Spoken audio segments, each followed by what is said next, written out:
right, you guys, welcome to Hanging with Mr. Ken podcast.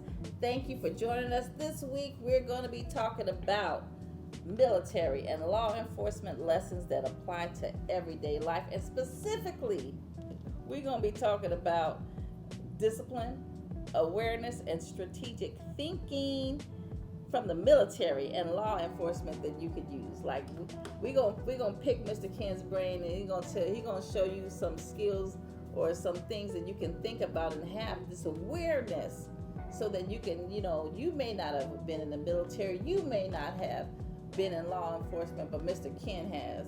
So he can kind of give you some tips on situational awareness and how you can have that same type of strategic thinking in life. Thanks, Mr. Ken.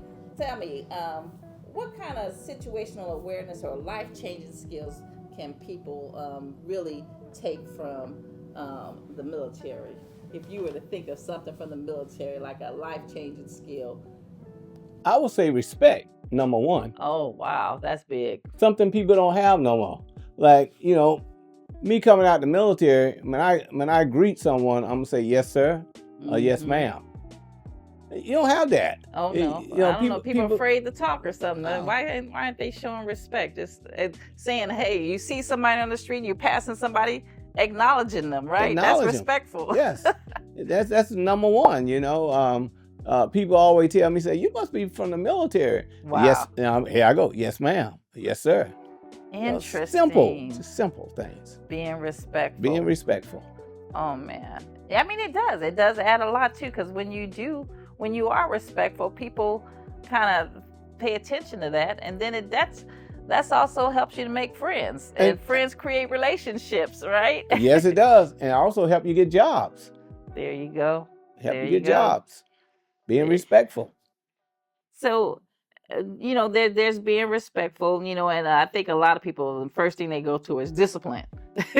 Discipline. Like if we want anything out of life, we have to have discipline with ourselves. We have to be able to tell ourselves no, or else we'd be doing everything that we want to do and not the stuff that we're supposed to do. We'd be doing, if we didn't have discipline, we'd be doing the things that we shouldn't be doing. We'll all be in jail. We'll be in jail because we won't have any kind of consequences about what's going to happen to us for doing wrong. I guess what I'm thinking is that, there are things that if you don't do it, you're going to pay for it later on if you don't do it. So, you got to have some discipline to kind of tell yourself, no, you got to get up, you got to do this, or else in the end, if you don't, it's going to hurt you. Well, one of the most simple things, a mom, work ethics. If you don't have work ethics, you're not going to do good on a job. You got to have work ethics. Got to come from somewhere. Usually, mom will tell you take out the trash, or dad will tell you take out the trash. And is that going to be an argument? Then you can tell you right then, you go in the military and they tell you take out the trash. You're going to give me 20 push-ups. You're going to give me 20 push-ups. If I tell you do something, you ain't going to do it, you're going to give me pull-ups, 20 pull-ups. So we're going to exercise you.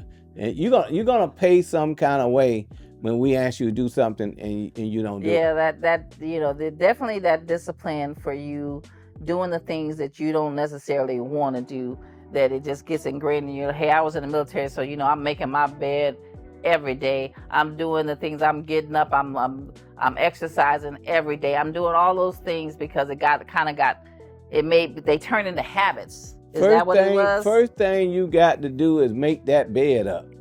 You cannot say, yeah, mom, I'll make it up tomorrow. I'll make it up next week. No. You're going to make that bed up right now.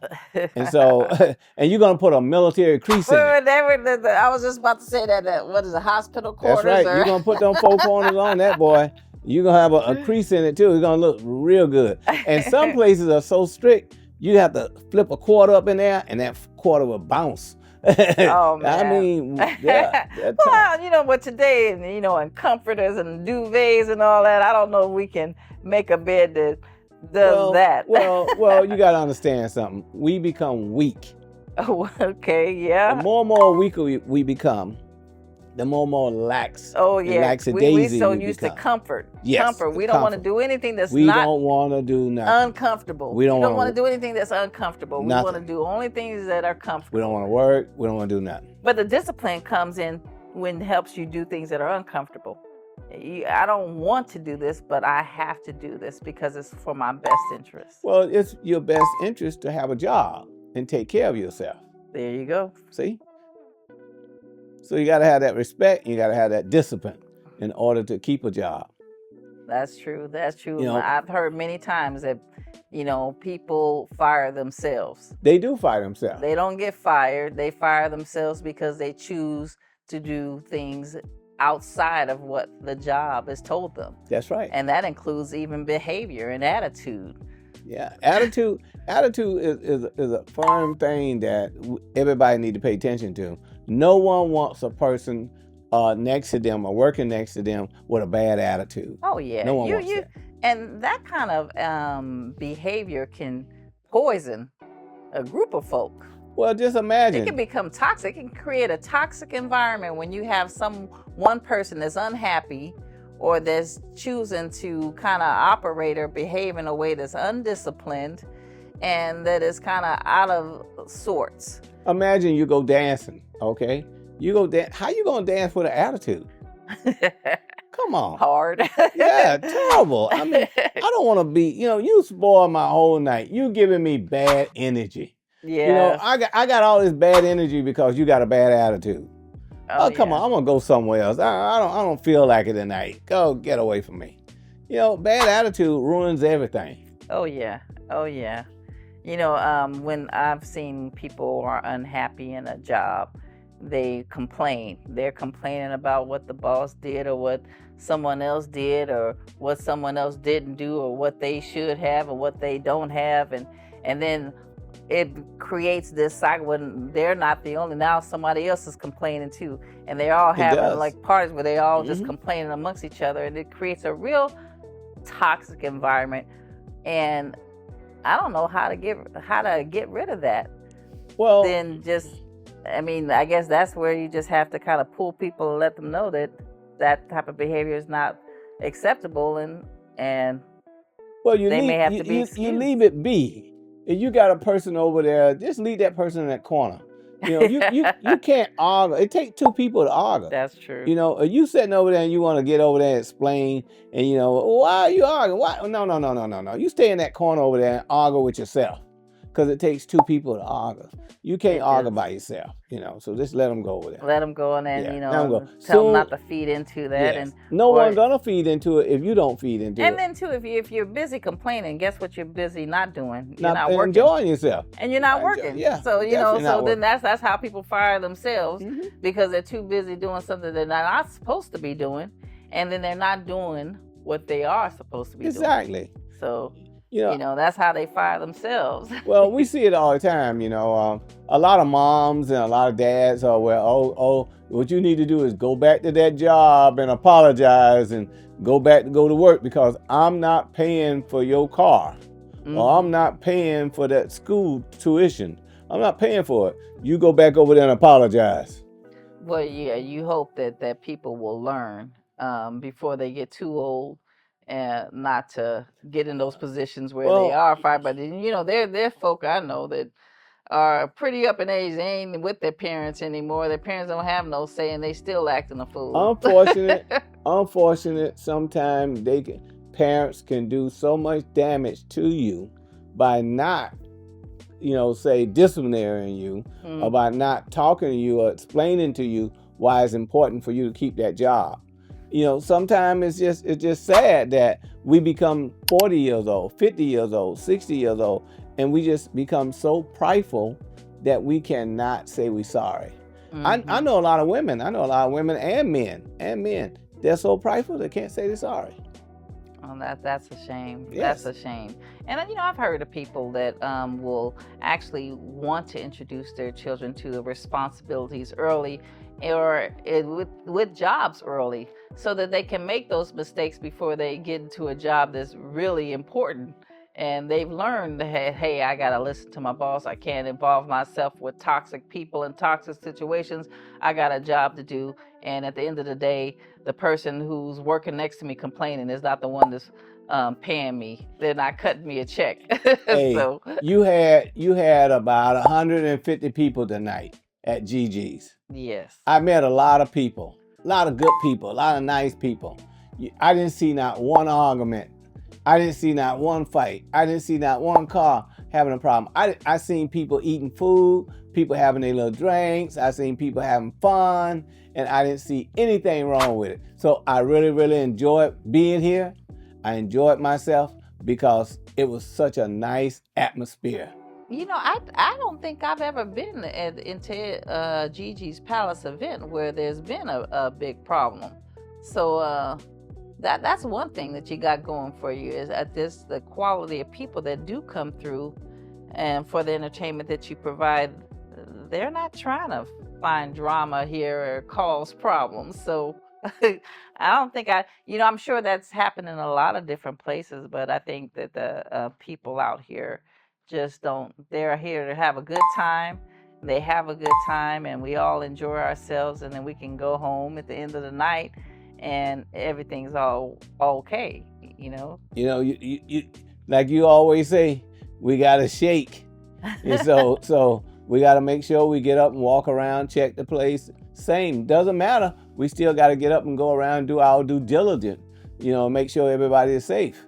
And so it works together, safety, and so I'm having fun every time I come here. So I suppose that's something else that people can learn, from you, that you probably got from working in law enforcement, from having prior venues in other states, and also your military background is understanding about being safe and having situational awareness, being aware of what's going on around you and how to respond so that you are safe, Number one thing I like to say is respect.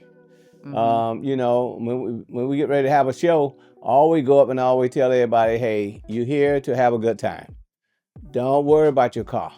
Don't worry about anything else. If you have a problem, come see me.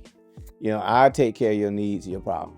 And people likes that because, we are trying to exhibit something that where you can relax, have fun, and don't worry about the terrorists or don't worry about the crazy people or nothing like that. So we're having fun here. That's good. That's good to know. One of the things that I wanted you to kind of mention to people is about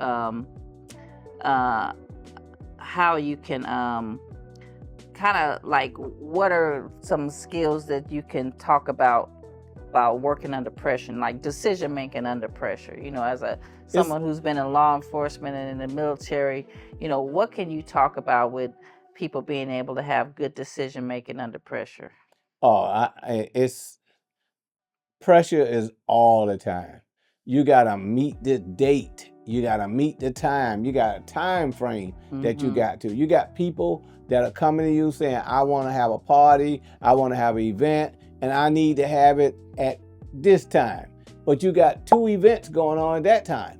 And so, you have to try to communicate with people to let people know that, well, maybe I can have it at this time or that time. But it requires so much communication. It requires so much, pressure that people have on them. You might run out of something. Say you run out of water. Say you run out of food. You got to be able to have somewhere you can go and get more food. You got to run to the store and get more water. You take your ability to handle good decision making under pressure and you apply it to how you are when you operate and run Gigi's Palace, and people can whatever the decision making is, like what is it that is it just trying to first just keeping yourself calm even when there's pressure so that you can think clearly to make the decision? Like what is that one thing that you can say that helps you to make clear decision even when there's pressure? Well, I have to tell you the truth. I prayed to God to have patience. Once upon a time, I didn't have patience. I didn't have patience. I couldn't even find patience. So in order to help me make good decisions is patience. I have to have that. And so everybody's trying to get you to rush. The more you rush, the more mistakes you make. So you don't want to rush. You want to maybe you might want to plan for this ahead of time. Like I would go to the store a week ahead of time. And if I gotta get bottled water, I'm gonna go buy bottled water. If I need, more wine or beer, I'm gonna get it ahead of time. If I need towels and stuff, I'm gonna get it ahead of time. Yeah, so like being prepared helps you to not allow yourself to have so much pressure all at one time. So sometimes we're putting that pressure on ourselves because we're not preparing ahead of time. And then patience, so when things do come, you're able to move and think clearly because you already planned ahead or you've already got things taken care of. I want to say that I really like what you said about patience, though, and about praying to God for patience, because, having God in our lives is so important in every function that goes on, whether it's knowing what you should do to plan or how to deal with something that's putting pressure on you right now, turning to God, knowing that He has the answer and that He's a greater power, that there's someone greater than you that is in your corner with all of the knowledge. Because He's all knowing, right? All knowing. He's all knowing. That's the truth. That's peace too, right? Yes, for me it is. For me it's peace. Because there's a lot of turmoil that goes on. Yes. Me, if it wasn't for God, it's like I don't have a life, I don't have a world, I don't have nothing. So it's very, very important. Yeah, I mean, when you look about external things that are going on about you, I'm listening, Bernie, that you may not have control over, God is in control. So if there's something that you don't have control over, you do the best you can with what you know, and you put the rest in God's hands. That I guess, that to me, that even includes the operation of our government and the things that are going on that we may not be able to control, but we have to put it in God's hands. And, of course, we know that there are some things we can do, like voting right when those opportunities are available to us, and then writing to people who are supposed to represent us when we see them doing something, or looking a bill is coming due and we have an opinion on it. We should be able to voice that to them, and just instead of not saying anything at all, we have to, there's some things we can act on, and the things that we can't act on, that we don't have control, we put it in God's hands. Someone told me this one time. They said people that live in the United States are the biggest fools there's in the world. How they come to that? Now, how they come to that? Because they say we believe everything our government tells us. We believe it. And so when you look at voting and stuff, from what I see, my opinion, we have always had border problems. We've had border problems way back in the days. And this whole election and everything sat around the border. Mm-hmm. I asked people, I said, have you ever worked on the border? They said, no. You worked on the border, that's right. Yes, I worked there.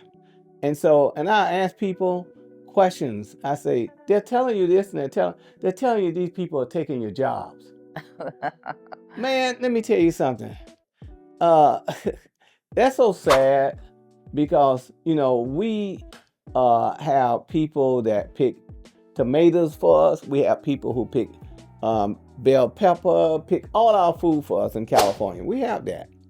Now, I can tell you, I have never in my life worked in the field. I've never done it. And I don't want to do it neither. Okay? And so when they telling people these lies that people coming over to take your job, that's just all lies. Mm-hmm. Most of these, then they tell you tens of thousands of people. Look at the numbers they tell you. Tens of thousands. Are they telling you people are coming over here in airplanes? They'll come over here in boats, ships. They'll come over here on trains. They're coming over from all walks of, anything they can come over, they come up. You got these Haitians coming over on boats. The boat already done flipped over. People already dead on it. And our Coast Guard is sending them back out to the ocean out there to finish dying. Oh my And I mean, goodness. it's so unfair and unequal. You got Cubans that all they got to do is step on the land of the United States and they get asylum. Just like that, just step on the land. And it has never been fair to minority people, mainly people from Africa, Africa descendant. You know what? I don't see nobody acting concerned about Haitians, Africans. I don't see that. But here we go. We got Russians all downtown working. We got all these different people from different countries downtown working.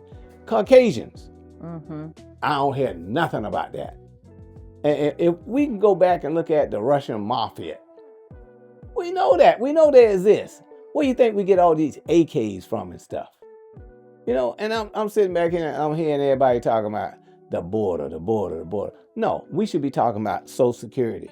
We should be talking about Medicare. We should be talking about better ways of education. You got people now want to close education down. Oh yeah, it's already started. The Department of Education has already started. And now people want to panic. Well, you voted for him. Now you want to close down education. I've never heard of nothing like that in my life. But you know what? I put my trust in God. That's where I put my trust at. Yeah. I mean, you have to. And I put my faith in God. And I'm going to keep it there. There you go. You heard it from Mr. Ken. He's a man of wisdom. And I tell you, I follow that rule myself. I put it in God's hands because there are things that I can't control, but I know that He's in control. And so I lay those burdens upon Him. And the things that I can do, I try my best to do it with patience and with some discipline. So I think we want to thank Mr. Ken for just sharing with us his experience and things that will help you to find peace in life. Find God. Find God. You'll find peace when you have God in life. That's for sure. I have peace. I don't hate anybody. I love everybody. How many people can say that and be honest with themselves? That's true. You can, if you find yourself hating and griping, you gotta let yourself find the peace of God so that you can love and overcome those feelings. I mean, God tell you, love your enemy.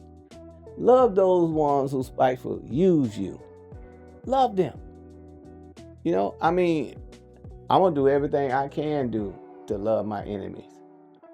That's what I do every day. Well, you heard it from Mr. Ken. That's one thing that you can do too. Love your enemies, because hating them ain't gonna do nothing but hurt yourself. That's all it's gonna do. Hating is not gonna do anything but hurt you. That's what they say. Forgiveness is for you. It ain't for the other person. That's They're right. living their best life while you all have all kind of turmoil inside. So you gotta forgive and you gotta love and you gotta have peace. And you can find that with God. So thank you guys for joining us today. And we look forward to talking with you again next week with Mr. Ken.